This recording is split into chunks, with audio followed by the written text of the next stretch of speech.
pledge allegiance to the flag of the United States of America and to the republic for which it stands, one nation, under God, indivisible, with liberty and justice for all. The ties of Democrats and Republicans in the arena of politics should be seen as a good compromise under the standard of the U.S. Constitution.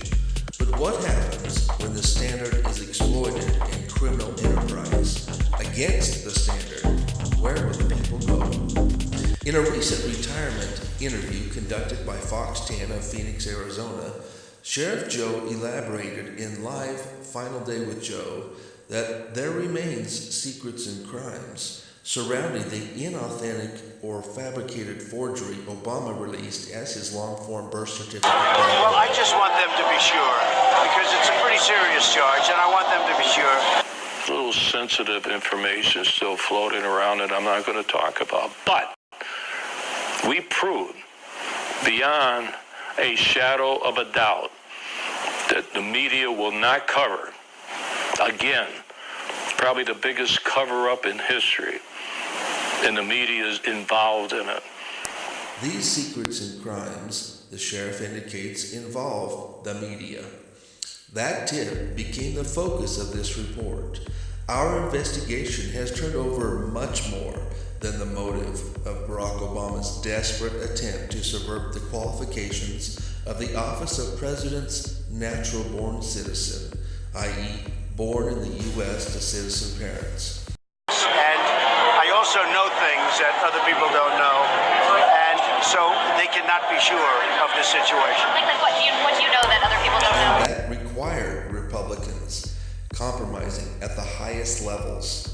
As 2010 closed, Democrats had just lost control of the purse strings controlled now by a majority of Republicans in the U.S. House of Representatives. But there was a bigger problem pressing: the backlash of Obamacare. That had flipped the House, and that was whether Obama would be a one-term president. Make America great again, okay? You knew that one. May 14th, 2011. We have a lively show for you today, and I'm sure people are not going to enjoy this. I say that only because he gave a scathing rendition about being left out from the meetings with Donald Trump towards most everyone involved in the trial except for me. And I will add, he included a sincere apology days after. I'm not so sure I shouldn't have appreciated his leaving me out of that. Someone who had negated the issue of standing in the trial of the century, the CIA Columbia Obama sedition and treason trial is purported to be, of which I would candidly agree. For I don't believe in this generation has a single presidential candidate taken the stand against an occupant of the White House regarding the presidential race.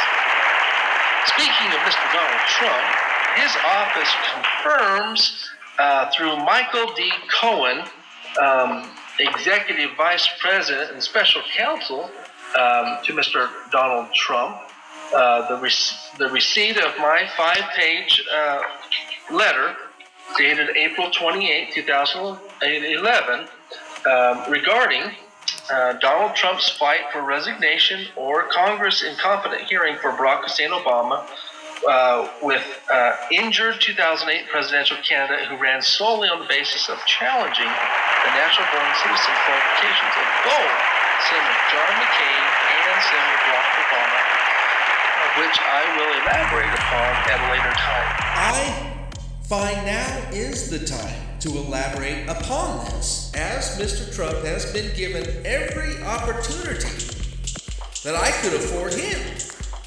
I have always asked the questions, and now I would like you to ask these same questions. With all of Trump's money, why would he refuse contributing to a presidential candidate with standing against McCain and Obama on the eligibility question? Number 2, why did Trump refuse advertising assistance to the cold case posse? Number 3, why did Trump not release any report about what his investigation found in Hawaii about Obama's birth certificate. Donald J. Trump said, "I will always tell you the truth." But one thing I can promise you this, I will always tell you the truth.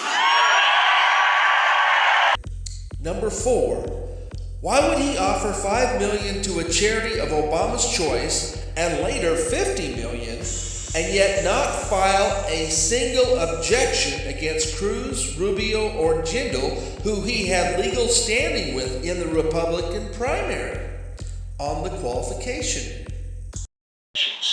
And if he gives his passport applications and records, I will give to a charity of his choice, Inner City Children in Chicago, American Cancer Society, AIDS research, anything he wants, a check immediately for $5 million. The check will be given within 1 hour after he releases all of the records so stated. If he releases these records, it will end the question and indeed the anger of many Americans.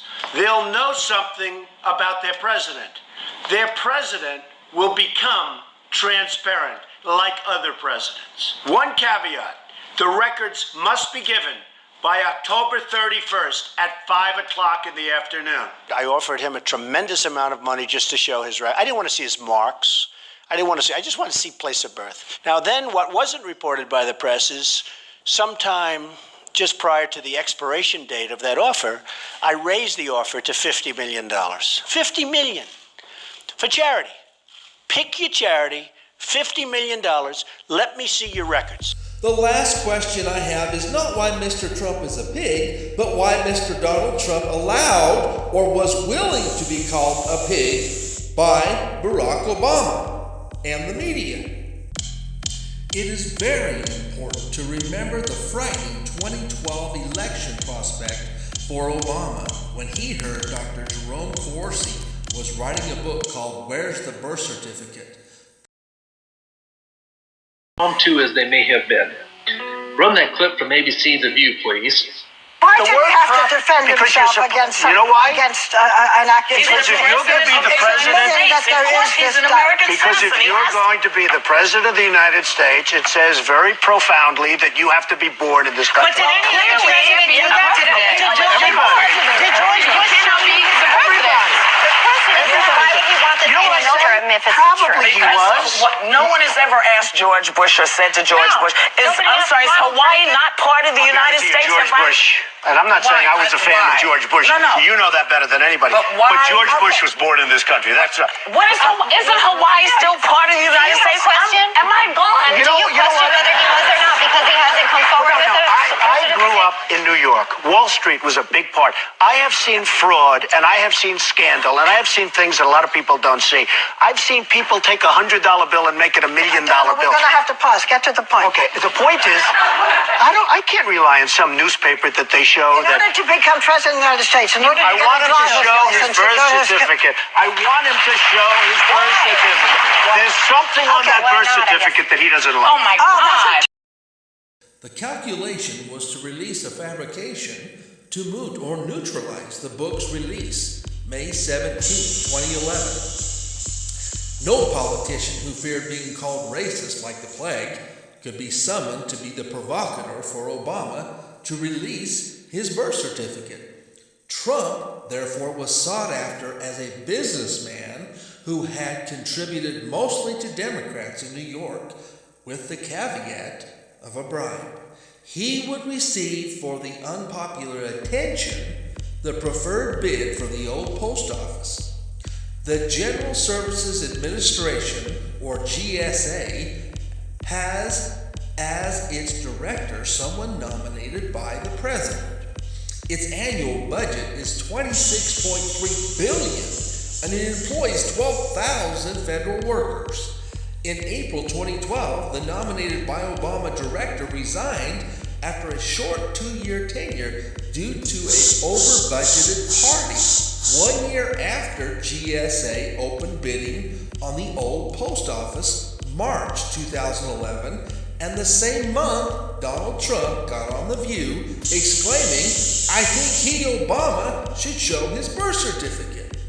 By February 2012, Trump was officially awarded the old post office renovation, and his competitors went ballistic in filing petitions of unfairness in the award. Hilton Worldwide, Park Hyatt, Montage Hotels and Resorts, and National Museum of the Jewish People were a few, all stunned, but they had not calculated the job Trump had done for Obama or the pay for that job. The announcement stunned Washington real estate insiders and politicals alike. They trumpeted Trump had built fewer hotels than other competitors, had never navigated Washington, D.C.'s political and regulatory landscape, and had a whole bunch more bankruptcies. In truth, Trump was never sincere about the presidential qualifications. Trump was recruited by Obama to be the leader of the birther movement and asked the question on The View, why doesn't he release his birth certificate? There never was any Trump Hawaii investigation because he would never have to pay the $5 million or $50 million he had offered Obama if he would release all of his documentation. He knew Obama never would. And because he was given favor of winning the bid of the old post office as number 9 Trump Hotel for being ridiculed. The truth was, Trump received a payoff for the label of birther leader and a sweet deal of a favor in winning the bid of the coveted D.C. property. The deal neutralized Trump from any official legal action in court on the constitutional qualification and also made him a central feature of Obama's forgery or fabricated fraud posed as an original birth certificate. Just